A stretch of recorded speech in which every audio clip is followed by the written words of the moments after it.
नमस्कार. हिंदी, मराठी आणि टीव्ही विश्वातून एक अत्यंत दुःखद बातमी नुकतीच समोर आलेली असून आपल्या उत्कृष्ट अभिनयाने प्रेक्षकांच्या मनावर राज्य करणाऱ्या ज्येष्ठ अभिनेत्रीचे निधन झालेले आहे. पाहूया संपूर्ण बातमी. तत्पूर्वी आपण जर तारांगण या मराठी यूट्यूब चॅनलला सबस्क्राईब केलं नसेल तर नक्की सबस्क्राईब करा. सुप्रसिद्ध ज्येष्ठ अभिनेत्री आशा सिंह यांनी मुंबई येथे 22 ऑगस्ट रोजी अखेरचा श्वास घेतला. त्या गेल्या 3 महिन्यापासून फुफ्फुसाच्या संसर्गाशी झुंज देत होत्या. आशा यांच्या निधनामुळे कलाविश्वात शोककळा पसरलेली आहे. 80 आणि 90च्या काळात अभिनेत्री आशा सिंह या मनोरंजन विश्वातील चर्चेतील अभिनेत्री होत्या. पुढेही अनेक वर्षे त्या अभिनय क्षेत्रात सक्रिय होत्या. फुफ्फुसातील संसर्ग वाढल्यामुळे त्यांना मुंबईतील रुग्णालयात दाखल करण्यात आले होते, परंतु उपचारादरम्यानच त्यांची प्राणज्योत मालवलेली आहे.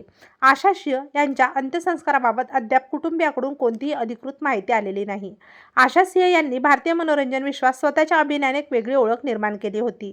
त्यांनी अनेक वर्षे चित्रपट आणि टेलिव्हिजन या दोन्ही माध्यमांमध्ये कार्यरत होत्या. बी.आर. चोप्रा यांच्या महाभारत या गाजलेल्या मालिकेत त्यांनी गुरु द्रोणाचार्य यांची पत्नी कृपीची भूमिका साकारली होती. त्यांची साकारलेली ही भूमिका आजही चाहत्यांच्या संस्मरणात आहे. तेव्हा मित्रांनो, आपल्या तारांगण या मराठी यूट्यूब चॅनलतर्फे अभिनेत्री आशा सिंह यांना भावपूर्ण श्रद्धांजली.